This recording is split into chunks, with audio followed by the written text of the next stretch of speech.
Iracema, a Virgem dos Lábios de Mel. É a prosa romântica indianista brasileira. Vamos nessa!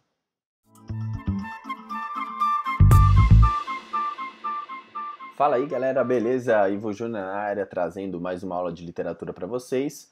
Desta vez a gente vai dar continuidade, na real, à aula anterior sobre a prosa indianista brasileira, na parte do romantismo, na Escola Literária do Romantismo. Mas a aula de hoje tem como temática duas das três obras importantíssimas de José de Alencar, das obras indianistas. A gente vai estudar hoje Iracema. Antes de mais nada, é importante a gente recordar um pouquinho do contexto histórico que estava rolando no Brasil. O que estava rolando no Brasil de tão importante que influenciava os escritores como José de Alencar, como Gonçalves Dias, a escrever sobre o índio, né? Primeiro ponto que é uma herança lá do arcadismo, do final do arcadismo, né? De obras como Birajara e Caramuru. E aí a gente também tem, no romantismo, né? O índio como o grande herói nacional, o indígena nos modos do cavaleiro europeu, a independência do Brasil e a valorização da paisagem natural. São alguns dos elementos históricos que fazem com que a temática indígena seja tão presente tanto na poesia, como a gente viu com Gonçalves Dias, quanto na prosa agora do querido e amado José de Alencar.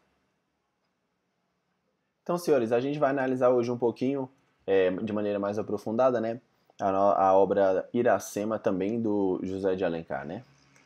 Então dá uma olhada aí, ó. Essa obra ela foi escrita no ano de 1865, né? Escrita e publicada em 1865. E ela tem um subtítulo. O subtítulo é A Lenda do Ceará. A Lenda do Ceará. Ele ouviu o José de Alencar ouviu uma lenda, né? Cujo título sugere a criação não, né? A origem do primeiro cearense. E aí, baseando-se nessa lenda, ele escreveu a obra Iracema, tá bom? É muito importante essa temática porque, na verdade, é a solução de toda a trama que é apresentada no livro, né? Que a gente vai ver um pouquinho mais à frente. Então, como eu falei para vocês, o romance Iracema ele narra a história de um amor que é improvável entre uma índia da tribo Tabajara, né? E o colonizador português, no início do processo de colonização efetiva na costa do Brasil no século XVII. Fruto desse amor, nasceria o primeiro mestiço, que é o símbolo de uma nova raça que seria a origem do povo brasileiro, seria o primeiro cearense mestiço, né? Nascido aqui. Então vamos lá, vamos contar um pouquinho dessa história aí da Iracema e tentar dar uma resumidinha no enredo da história, sem dar muito spoiler também, para valorizar a leitura individual de vocês, né? Iracema era uma índia da nação Tabajara. Ela é filha do pajé da tribo. Ela é filha do pajé da tribo, tá bom? E ela está prometida em casamento a um guerreiro. O nome desse guerreiro é o Irapuã. A Iracema também tem uma particularidade que ela carrega consigo o segredo da Jurema. O que é esse segredo da Jurema? A Iracema ela tinha a receita de uma bebida alucinógena que era preparada apenas para os melhores guerreiros. E aí, a receita dessa bebida estava com a Iracema. Então ela só poderia se entregar a um outro homem, se entregar a um homem, né, pela primeira vez, se ela passasse esse segredo para alguém. Esse segredo, a portadora desse segredo só poderia ficar com ele, né, detentê-lo, desde que ela fosse virgem. E aí, a Iracema que tinha esse segredo da Jurema consigo, né? O camarada que vai fazer parzinho amoroso com a Iracema é o nosso querido e amado Martim. Martim é um guerreiro português que vive na tribo Pitiguara, né? E ele tem a missão de fiscalizar a costa cearense contra invasões estrangeiras. Ele tinha um brother, né, um amigo dele, que era o Poti, e ambos faziam a fiscalização ali da região costeira. Porém, um belo dia, quando o Martim estava fazendo essa ronda dele, né? Ele acaba por se perder. E aí ele encontra a Iracema que estava caçando. Aí a Iracema acaba por acertar uma flecha no ombro do Martim. O Martim ele não reage, ele não devolve a agressão pelo fato da Iracema ser mulher. Então a Iracema leva o português ferido lá para sua cabana, onde ele é protegido pela lei da hospitalidade. E aí ele não pode ser atacado pelos habitantes da tribo Tabajara, tá bom? Foi assim que Iracema e Martim se conheceram. A partir daí, a história de amor tá formada, né? Martim e Iracema se apaixonam perdidamente, né? Diga-se de passagem, e a partir daí vai acontecer diversos fatos importantes para a obra. Então olha a treta. Como o romance entre um habitante da tribo Tabajara, no caso Iracema, e um branco, né, no caso o Martim, não podia acontecer, o Martim pede a bebida alucinógena para Iracema para que ele possa dormir e não possa cair em nenhuma tentação carnal. Só que o que acontece, meu amigo?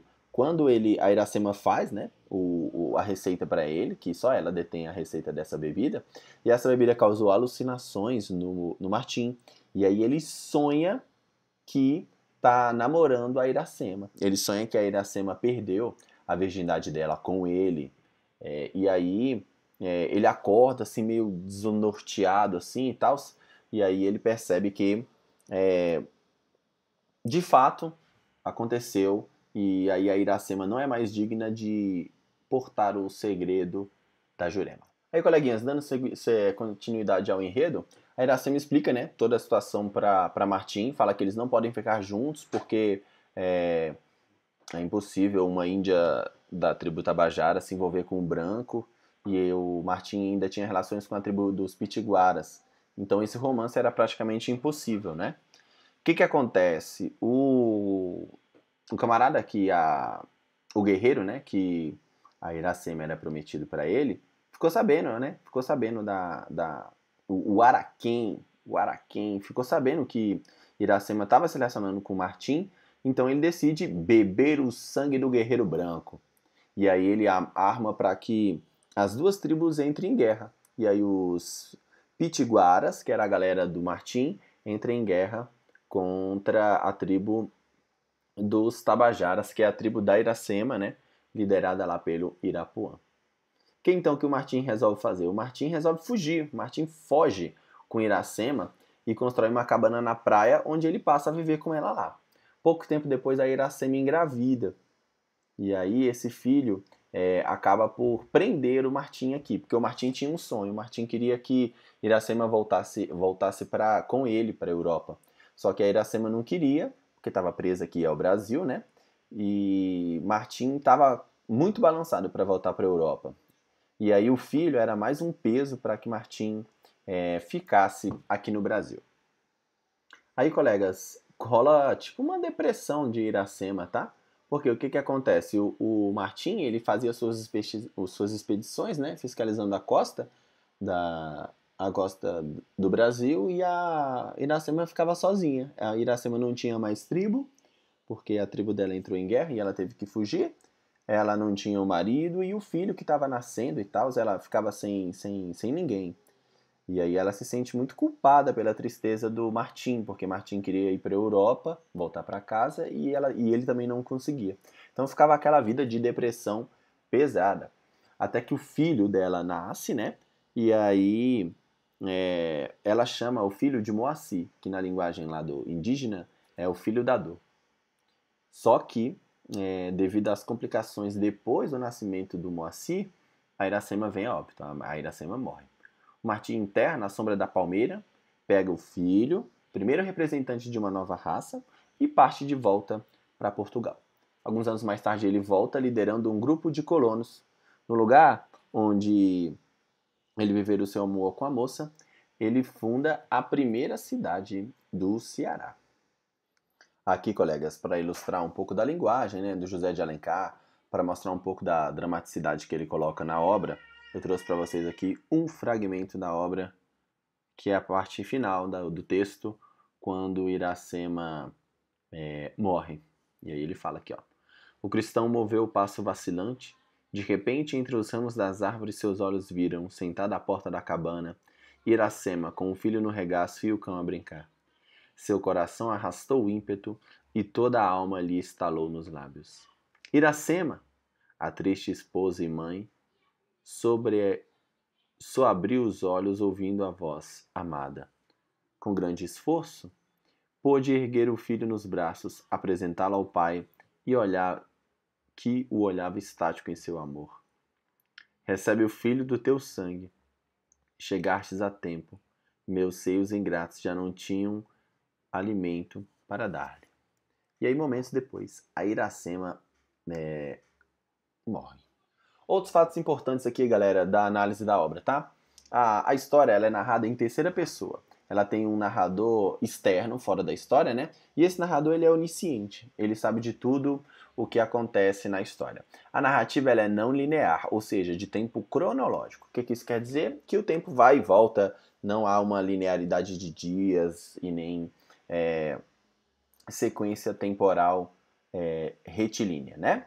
Ela é conhecida também, dentro do mundo da literatura, como prosa poética. O que seria isso, uma prosa poética? Seria uma prosa carregada de lirismo, carregada de figuras de linguagem, carregada de musicalidade, ritmo, sonoridade, que são aspectos do texto, do poema, né? Do texto em verso. Porém, Iracema é um texto em prosa, e aí, devido a essas similaridades, a gente chama de prosa poética.